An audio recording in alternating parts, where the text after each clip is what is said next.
মুসলিমদের নিয়ে একের পর এক বিতর্কিত বক্তব্য দিয়ে আলোচনার কেন্দ্রে থাকা বিজেপি নেতা শুভেন্দু অধিকারীর ঘনিষ্ঠ ব্যক্তিগত সহকারী চন্দ্রনাথ রথকে গুলি করে হত্যার ঘটনায় রাজ্য জুড়ে ছড়িয়ে পড়েছে চাঞ্চল্য। বুধবার রাতে উত্তর ২৪ পরগনার মধ্যম গ্রামের দোহারিয়া এলাকায় চলন্ত গাড়ি লক্ষ্য করে অন্তত ৪ রাউন্ড গুলি চালায় দুর্বৃত্তরা। গুরুতর আহত অবস্থায় হাসপাতালে নেওয়া হলে চিকিৎসকরা চন্দ্রনাথ মৃত ঘোষণা করে। তার সঙ্গে থাকা বুদ্ধদেব বেরা আহত অবস্থায় চিকিৎসাধীন রয়েছেন। নির্বাচনের ফল প্রকাশের পর থেকেই যখন পশ্চিমবঙ্গের বিভিন্ন এলাকায় সহিংসতা ও উত্তেজনার খবর আসছিল, তখন এই হত্যাকাণ্ড সেই পরিস্থিতিকে আরও বিস্ফোরক করে তুলেছে।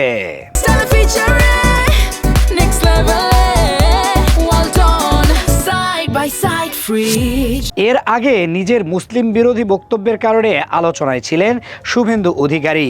নির্বাচনের ফল ঘোষণার পর তিনি প্রকাশ্যে দাবি করেন মুসলিমদের কোনো ভোট তিনি পাননি, শুধুমাত্র হিন্দু ও অন্যান্য ধর্মাবলম্বীদের ভোটেই জয়ী হয়েছেন। পুরো নির্বাচনী প্রচারণা জুড়ে পশ্চিমবঙ্গের মুসলমানদের বাংলাদেশি অনুপ্রবেশকারী বলে আখ্যা দেওয়া, মুসলিমদের জিহাদি ও মৌলবাদী হিসেবে তুলে ধরা এবং ভারতকে হিন্দু রাষ্ট্রে পরিণত করার বক্তব্য দিয়ে বিতর্ক তৈরি করেন তিনি। স্থানীয়দের দাবি, রাতের অন্ধকারে চন্দ্রনাথের গাড়ির পিছনে কয়েকজন সশস্ত্র হামলাকারী দোহারিয়া এলাকায় পৌঁছানোর পর আচমকা গাড়ি লক্ষ্য করে গুলি চালানো হয়। মুহূর্তেই এলাকা জুড়ে আতঙ্ক ছড়িয়ে পড়ে। পুলিশ ঘটনাস্থল ঘিরে তদন্ত শুরু করেছে এবং হামলাকারীদের শনাক্তে সিসিটিভি ফুটেজ খতিয়ে দেখা হচ্ছে। তবে এখন পর্যন্ত এই হত্যার পেছনে রাজনৈতিক কারণ রয়েছে কিনা তা স্পষ্ট করেনি প্রশাসন।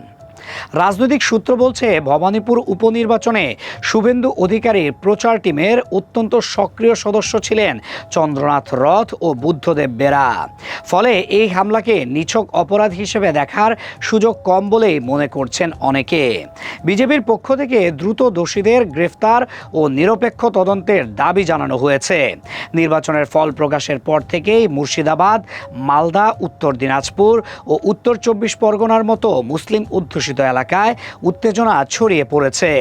বিভিন্ন স্থানে হামলা, ভাঙচুর, দোকানপাটে আগুন দেওয়া এবং রাজনৈতিক প্রতিপক্ষের ওপর হামলার অভিযোগ উঠেছে।